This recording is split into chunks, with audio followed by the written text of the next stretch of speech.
Hai viewers, sebentar lagi rekan-rekan akan menyaksikan video dari Preview by Paramavida Akoladia Group.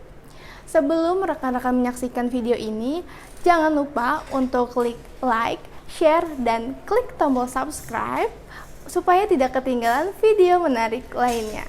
Selamat menyaksikan! Halo viewers, selamat datang di sesi video Preview by Paramavida Akoladia Group.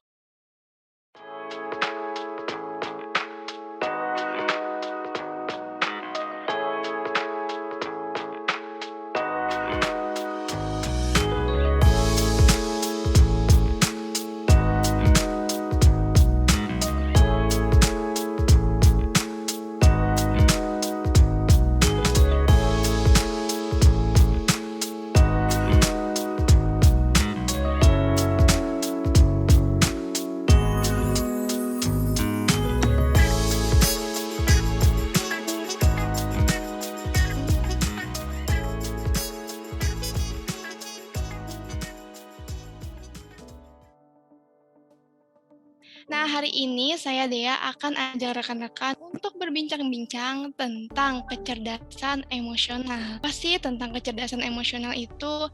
Dan ciri-ciri orang yang mempunyai kecerdasan emosional itu seperti apa?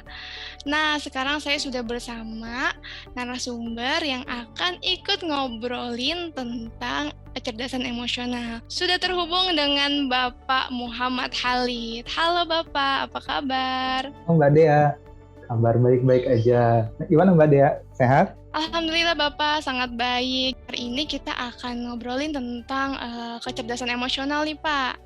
Nah, tapi sebelum kita ngobrolin tentang kecerdasan emosional, boleh dong Bapak memperkenalkan diri dulu, background Bapak apa sih, dan kegiatan Bapak saat ini apa aja gitu. Baik. Ya, kegiatan saya, dari kegiatan dulu ya, kegiatan saya sehari-hari saat ini, selain menjadi seorang karyawan, saya juga aktif menjadi seorang pengajar, tapi masih pengajar lepas di salah satu perguruan tinggi swasta. Terus kemudian saya juga aktif untuk menjadi trainer di beberapa lembaga. Terus kemudian ya paling untuk iseng-isengnya, bukan iseng-iseng ya sebetulnya, karena profesi saya sebagai psikolog ya, saya membuka praktek untuk psikologi dan juga untuk menjawab kasus-kasus yang masuk melalui konseling online saya. Seperti itu Mbak Dea. Jadi kalau misalkan aku pengen konseling bisa nih ya ke Pak Khalid? Boleh. Tapi kalau khusus Mbak Dea mungkin tarifnya lebih mahal kali ya. Waduh, jangan gitu dong Mbak, harusnya lebih murah.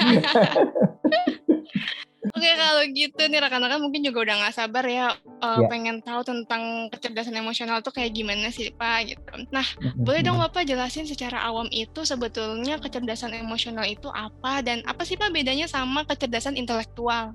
Sebelum lebih jauhnya mungkin dari definisi dulu ya. Definisi dari kecerdasan emosional itu adalah kemampuan kita nih untuk mengenali atau memahami serta mengevaluasi emosi yang terjadi pada diri kita sendiri maupun yang terjadi pada orang lain.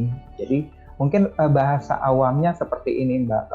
Kalau pada saat kita masih kecil nih, mungkin Mbak Dia ingat ya, waktu masih kecil kan pasti orang tua kita tuh selalu mengajarkan, misalnya kalau bisa diberikan sesuatu, dikasih sesuatu oleh orang lain, mungkin oleh paman kita, bibi kita, atau tante kita, om kita, pasti orang tua kita bilang, ayo ngucapin apa gitu, terima kasih. Nah itu sebetulnya salah satu bentuk untuk kita belajar mengenai kecerdasan emosional ini sendiri.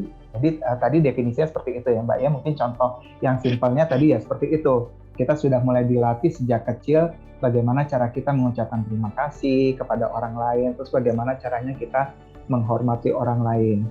Nah, jadi perbedaannya dengan kecerdasan intelektual jelas itu sangat jauh sekali perbedaannya ya, karena kecerdasan intelektual itu lebih mengukur kemampuan kita secara intelektual.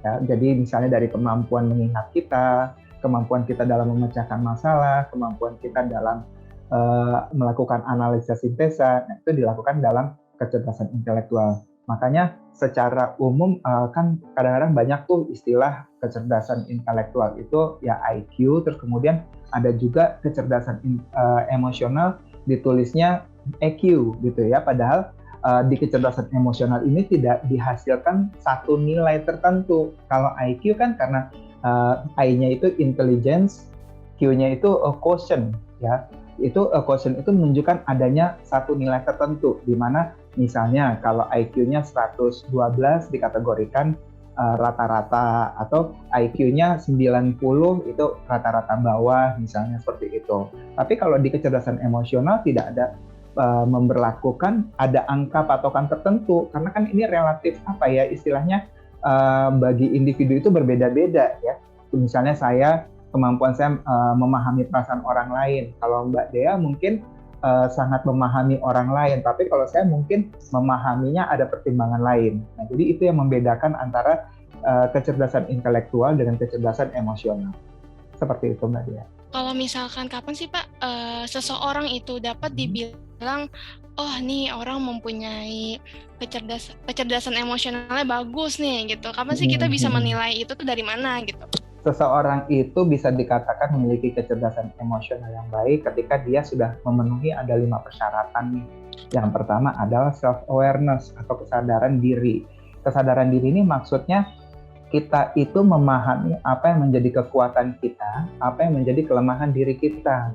Nah, makanya Mbak Dea, kalau misalnya nanti menghadapi interview pekerjaan, ketika ada pertanyaan-pertanyaan kan, biasanya kalau interview ada pertanyaan kan, apa sih yang menjadi kelemahan dan kelebihan diri kamu? Nah, itu harus cepat menjawabnya. Kadang-kadang kalau misalnya kita menghadapi, saya terutama menghadapi orang pada saat interview, ditanya seperti itu, kayak mikir-mikir dulu gitu. Nah, jadi kan kita belum aware terhadap diri kita sendiri, ya. Nah, berikutnya yang kedua adalah terkait dengan self-management. Self-management ini adalah kemampuan diri kita untuk mengatur kapan saatnya emosi itu disampaikan. Jadi misalnya kalau kita mau marah, di depan marah atau kesel kepada seseorang, kita kan sebetulnya ada kemampuan kita untuk bisa menunda terlebih dahulu, mengatur terlebih dahulu. Kalau misalnya saya mau marah, tapi kita ini lagi dalam kondisi di kerumunan orang banyak, nah mungkin kita bisa menunda dulu marahnya nanti gitu ya, setelah misalnya hanya berdua aja dengan orang tersebut gitu. Nah, jadi ada kemampuan kita untuk self-management itu tadi, atau memanage atau mengatur diri kita kapan saatnya emosi itu dimunculkan, kapan saatnya emosi itu ditunda terlebih dahulu. Terus yang berikutnya adalah terkait dengan motivasi. Tentunya orang yang memiliki kecerdasan emosional yang baik, dia termotivasi untuk melakukan hal ini atau interaksi dengan orang lain dan segala macamnya tanpa ada niat atau imbalan tertentu. Jadi dia benar genuine, tulus gitu ya untuk membantu orang lain, dia bisa menghargai orang lain gitu tanpa ada harapan mungkin imbalan atau pujian gitu dari orang lain tersebut gitu. Nah, itu baru 3 ya. Terus kemudian yang satu lagi terkait dengan empati. Empati yang tadi saya sampaikan, kemampuan kita untuk memahami perasaan, pikiran, dan tingkah laku orang lain dari sudut pandang orang tersebut gitu. Nah, artinya di sini kita selain memiliki kemampuan untuk empati, mendalami perasaan, perilaku, dan tingkah laku orang tersebut, kita juga bisa melihat nih, kira-kira apa sih yang mereka yakini atau apa sih yang mereka lakukan terhadap sesuatu sehingga kita bisa memahami apa yang mereka lakukan, apa yang mereka inginkan dari kita itu tadi. Nah, yang terakhir adalah terkait dengan social skill atau keterampilan sosial. Seseorang itu dikatakan memiliki kecerdasan emosional yang baik ya ketika dia sudah bisa berbaur dengan orang lain dimanapun dia berada gitu. Jadi kalau misalnya kita dalam lingkungan baru ya bisa jadi kita memperkenalkan diri kita dulu gitu. Jadi bukan menunggu orang lain memperkenalkan diri, tapi kita sudah bisa untuk melakukan pengenalan diri terhadap orang lain. Seperti itu, Mbak Dea. Aku baru tahu tuh Pak yang pertama tadi kalau misalkan kalau ditanya kekurangan dan kelebihannya tuh harus dijawab cepat. Gitu. Ternyata itu tuh penting juga ya untuk suatu perusahaan tahu karyawannya itu gimana sih nih dia keadaannya gitu, aware nggak sama orang, apalagi sama perusahaan. Betul. Iya. Sekarang kita tahu nih Pak, dalam sebuah perusahaan kan sangat dituntut ya pentingnya kecerdasan intelektual dan kecerdasan emosional. Nah itu seperti yang Bapak sebutkan tadi ya. Iya. Ya supaya dia paham karyawannya, seperti itu. Mhm, Terus ada lagi mhm. nggak sih, Pak? Jadi kenapa ini menjadi penting di sebuah perusahaan, karena supaya kita tuh juga, menjalankan pekerjaan itu dengan sepenuh hati juga gitu ya. Jadi, gini, saya menganalogikannya, kecerdasan emosi di tempat pekerjaan itu sama dengan bagaimana kita harus mengimplementasikan kecerdasan emosi. Ya, jadi gini, otak kita itu mengatur, ya, otak, tubuh, dan hati kita itu adalah bagian penting untuk menjalankan kecerdasan emosional ini. Sama dengan perusahaan. Jadi perusahaan itu bagaimana mengatur orang-orang di dalamnya harus begini, harus begitu sesuai job desk-nya, itu adalah kerjanya otak, ya. Kerjanya otak untuk mengatur emosi kita seperti apa. Kemudian tubuh ini yang menggerakkan kita untuk melaksanakan pekerjaan tersebut atau job desk tersebut gitu kan. Nah, sama dengan kecerdasan emosi, tubuh itu yang mengatur, oh ini harus begini, harus begitu gitu ya. Ketika berhadapan dengan atasan harus begini, ketika dengan teman rekan sekerja harus seperti ini. Nah, yang terakhir itu adalah hati. Hati ini adalah sebetulnya perwakilan dari tenaga kerja. Siapa perwakilan tenaga kerja? Mungkin bisa alat-alat bantu bekerja, terus kemudian support yang ada gitu, misalnya dikasih reward dan segala macamnya. Nah, jadi antara otak, tubuh, dan hati ini sangat dibutuhkan pada saat kita bekerja. Tidak hanya untuk intelektualnya, tapi juga dari sisi emosionalnya. Sehingga dalam berinteraksi, dalam mengerjakan pekerjaan ya terutama, kadang-kadang kita suka mengalami burnout gitu atau stres dan segala macamnya. Nah itu karena kemampuan kita untuk Mengerjakan kerjaannya. iya, betul. Karena kemampuan kita untuk menata emosi kita itu masih kurang atau masih rendah. Gitu. Jadi disitulah pentingnya. Karena ada juga suatu pendapat ya yang mengatakan orang yang kecerdasan emosionalnya baik itu sudah dapat dipastikan bahwa kecerdasan intelektualnya itu juga baik. Tapi orang yang kecerdasan intelektualnya tinggi atau baik belum tentu memiliki kecerdasan emosional yang baik. Seperti itu. Nah, kalau misalkan contoh penerapan kecerdasan emosional yang baik di dalam perusahaan itu seperti apa sih, Pak? Ya, jadi ini bentuknya bisa macam-macam ya. Jadi bagaimana tadi saya udah sempat bahas sedikit. Misalnya dalam contoh kecilnya, bagaimana cara kita berinteraksi dengan orang lain di lingkungan kerja kita. Mungkin ada juga beberapa orang-orang yang hanya bisa berteman dengan mungkin yang satu hobi, yang satu pekerjaan atau satu divisi sama kita gitu. Tapi kita juga harus memiliki kemampuan untuk bisa mengembangkan diri kita, berinteraksi dengan orang-orang di luar divisi kita atau orang-orang yang di luar dari hobi kita. Jadi misalnya ini kan kecenderungannya sekarang kalau misalnya di dalam sebuah perusahaan ada tuh yang dia hanya maunya berkelompok dengan sesama atau seusianya dia aja gitu karena satu hobi, satu minat dan segala macamnya. Tapi orang-orang yang mungkin dirasa nggak satu hobi, nggak satu minat dengan dia, ya udah buat apa sih gitu daripada lama nyambungnya gitu kan. Nah terus juga kita juga harus bisa melihat ketika teman-teman kita di tempat kerja itu ada yang sedang mengalami kesulitan, entah itu terkait dengan masalah kerja, entah mungkin ada masalah pribadi, kita harus bisa melihat reaksinya dia sehari-hari. Jadi misalnya yang biasanya si A ini kalau datang ke kantor itu happy, terus tiba-tiba sekali waktu kok dia murung datang ke kantor, itu kan sebetulnya udah suatu tanda bagi kita, orang yang memiliki kecerdasan emosional yang baik, kenapa ya orang ini? Jadi biasakan juga untuk bisa memahami situasi yang terjadi di kantor. Misalnya si A atau teman kita ini lagi tidak seperti biasanya, kita bisa coba tanyakan ke dia. Terus biasakan juga untuk melakukan hal-hal simple yang kecil, tapi itu dampaknya besar banget ya. Ini yang mungkin sudah mulai dilupakan oleh kita di dalam dunia kerja. Mengucapkan terima kasih atas apa aja yang sudah dilakukan. Misalnya kayak ada OB, office boy naruh minum di tempat kerja kita. Karena kita lagi sibuk, jadi nggak sempat bilang terima kasih. Padahal terima kasih itu suatu ungkapan yang membuat orang itu akan dengan tulus membantu kita di kemudian harinya lagi.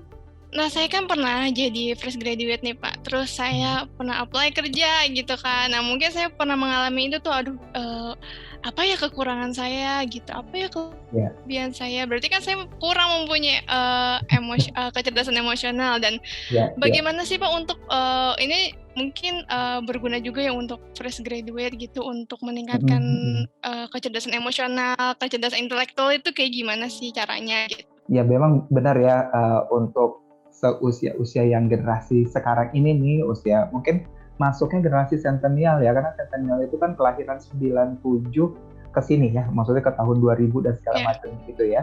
Memang ketika di usia-usia kita misalnya remaja atau dewasa muda atau menjelang dewasa tua itu masih kadang-kadang masih ada kebingungan untuk mengenali kelebihan dan kekurangan diri. Nah, kalau misalnya kita mengalami kesulitan untuk itu, kita bisa minta tolong kepada teman kita gitu, karena kita mungkin nggak bisa melihat nih apa yang menjadi kekurangan kita, apa yang menjadi kekuatan kita. Kadang-kadang ada yang saya tanya kelebihannya apa, kelebihan berat badan gitu ya. Nah, sebetulnya kan kita bisa melakukan ini apa cross check ke teman-teman kita yang bisa membantu. Kalau kamu ngelihat saya seperti apa sih orangnya gitu, boleh dong kelemahan saya oh apa, iya kekuatan saya betul. apa gitu. Jadi kita bisa minta feedback dari teman-teman dekat kita atau orang-orang terdekat kita. Mudah-mudahan ini Tapi bermanfaat ya, Pak Mbak kan, Dea ya. Gimana? iya Pak, cuman kadang kalau misalkan kita katanya kalau terlalu jujur nih nanti ini nggak sesuai gitu. Jadi kekurangan dan kelebihannya suka Oke, ditipu-tipu baik. gitu Pak. Ya, sebetulnya gini, ini kayak jadi tips interview ya. Oke, jadi pada saat mungkin kita menyampaikan apa yang menjadi kekurangan kita, nah kita langsung istilahnya membackup dengan nah apa sih yang bisa kita lakukan untuk mengatasi kekurangan itu.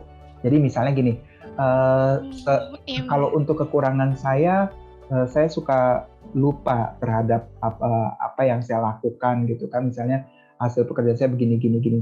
Tapi cara saya untuk mengatasi hal tersebut adalah, nah itu kan sesuatu yang akhirnya dari bentuknya jadi kekurangan menjadi sesuatu yang oh ternyata Mbak Dea itu udah aware bahwa memiliki kekurangan, tapi bisa diantisipasi kekurangan itu dengan cara misalnya saya menuliskan sesuatu entah di meja kerja atau di laptop saya supaya saya ingat apa saja jadwal saya pada hari ini.